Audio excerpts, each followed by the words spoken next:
I don't know. I don't. We kind of have plays we walk through and what we think, and before the game, and then we have plays that we like that we haven't run, and just kind of talk to them about it. So, we made third downs. The first one was a big third down by Alante. So I'm trying to harp on our guys on third downs, and I said it's pretty simple. And the week before, not to get off your question, but the week before, we were 0 for 3 in the fourth quarter. Last week we were 3 for 0, 3-0, and difference in points. So we've executed and made some plays. Made a big play in the first play of the second half, and kind of took it from there. So. You talked about wanting to finish last week. I mean, was that something you really can harp as a positive thing? Your guys, the way they finished that fourth quarter. Yeah, I mean, we talked about it all the time, and they certainly did. And but probably bigger than that was how they handled the adversity when Casey threw the pick on third down, and they responded at that point. I think there wasn't anything like the week before where we got the pick and looked around. Those guys knew what they had to do and talked about finishing. I could hear them on the sideline, and that's what they did. So that's the real positive part is obviously these guys listen to us and kind of believe in the coaches that are coaching them. How do you feel Casey's played through 2 games? What's sort of your eval of how he's tracking? Who? Casey. Yeah, getting better. There's a lot of things, that hadn't had reps on. The interception, they did a good job. They gave us a look, and he saw the linebacker, and he did not see the other linebacker that was lying over the center. And the good thing about Casey, when he comes over the sideline, when I asked him what he sees, I never saw the linebacker, and you watch the tape, that's what's happened. We hadn't given him that look, and that was a good play by their defense on that. And one of those plays that I kind of see I would like to have back, but that was kind of one of our plans that he'd like that throw, and we'd given him a couple looks on it, and just, didn't happen. And I told him that, if he keeps throwing interceptions, he might lead the team in tackles, because he made a good tackle, and I think he showed what kind of a competitor he is. Did you kind of take a deep breath when he goes down and make a tackle like that? No, I'm too mad at the interception to worry about it, so. No, that's just I think all the really good quarterbacks kind of get upset with it and go and try to make the tackle. What do you see as the difference in the first and second half in the way that you attack things? 7 points versus 31 after halftime. Well, we didn't have the ball in the first half. We had 22 plays. And if we missed the field goal, I'm not saying that's negative, but if you have the ball 22 plays, you scored 10 points. In the second half, we had the ball, whatever it was, 42 or 41, and scored 31. So if you can score a point for every other play, then I think you're pretty good. So that was the point. We moved it and just didn't finish. And that series was the offside really hurt us. We jumped off sides on the first down, became first 15, and then we had a 3rd and 7, and we probably, after 3rd and 2, you got 2 downs to get it there. But, we just didn't have any rhythm. Probably the fewest plays I can't ever remember running that few plays. We're sitting there on the sideline, we missed the field goal. We had a good drive, and then we're saying, okay, we'll get it back. And they get ready for 2 minutes. We're talking, and then you just never get the ball back. And luckily, we got it started in the second half. Scott talked after both games about cooperation. What does that look like? What does that mean to you when you're going through calling a game? No, we're just talking to all the coaches, what Mickey thinks, and some of the guys that way, who we got in, what we're going to do, and Coach Donnie and Coach Frost and myself, obviously, Coach Applewhite, what running back, certain things that way. So we're talking in between, talking at halftime. So talk before the game, during a week like now. Hey, these are certain plays we like. Let's see. What are you seeing on that part? So, they gave us a couple things that were a little different. I really didn't expect them to play that much drop 8 and zone. I thought they've always been a really aggressive team, and that, they changed that up, and we made some adjustments, as we went that way. At halftime was a big thing. And Casey praised just your willingness to be positive on Sundays, even when mistakes how important you view it to kind of keep an even keel after the game? In Nebraska, things go high and low. There's a lot of highs and lows with the fan base and us and all that. I mean, how important do you try to make it to stay kind of even with the players and positive with the people? I don't, it takes time.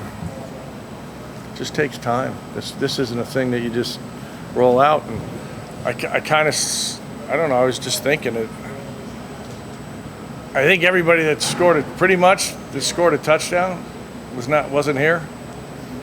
I mean, you talk about new faces, you talk about new coaches, you're talking about those things. So, I'm trying to be the leader of the offense, and if I lose my mind, and I don't think that helps anybody. Even though it's just, this isn't a group that need to. I don't think that they care, and they bounce back, and so I don't. It's just kind of like we got really good kids, and they're working hard, and they're not professionals, and even it was that same way. I coach young, I've coached rookies in the NFL, and Ben and Brandon Whedon was a rookie that just came, and so and I'm learning as we go too. So it's and I've been on another side of the ball. I was at UMass and played North Carolina State when they had Phillip Rivers and played.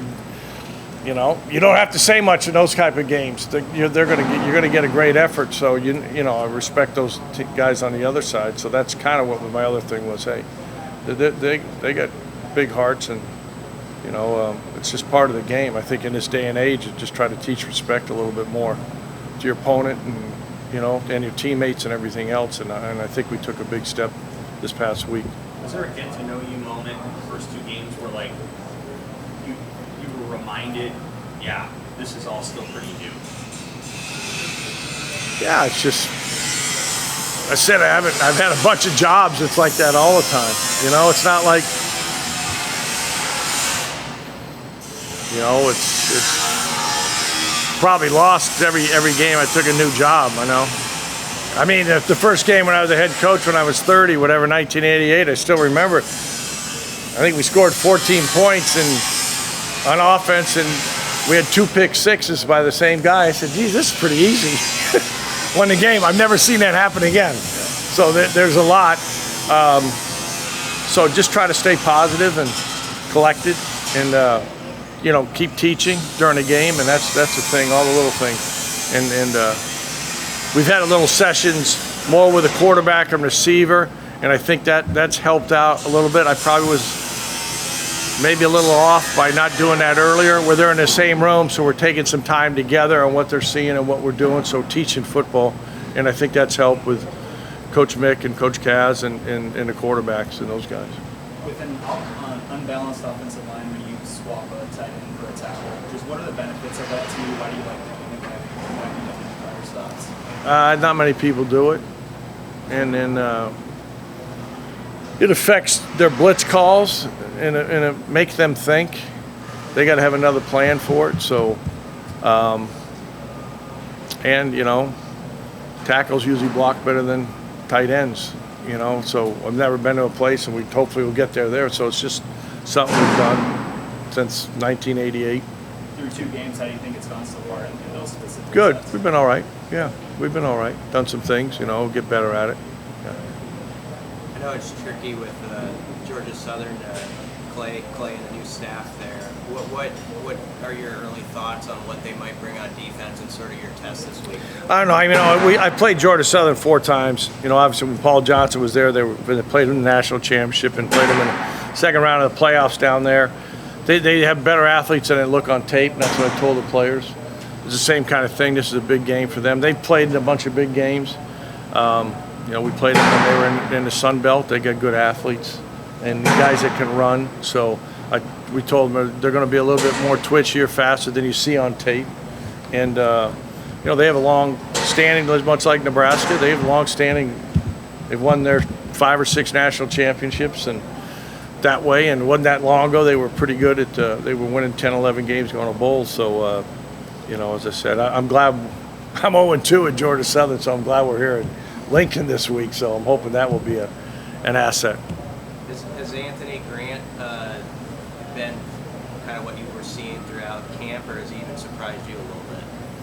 Yeah, I think he's been more consistent. That just goes with really good coaching from Coach Applewhite that, he's always shown against the times that he's popped a run, that way. But I think he's much more consistent in his reads and understanding the plays better that way. And, really had a good game last week and really had a good start to his career. And, proud of him, how far he's come.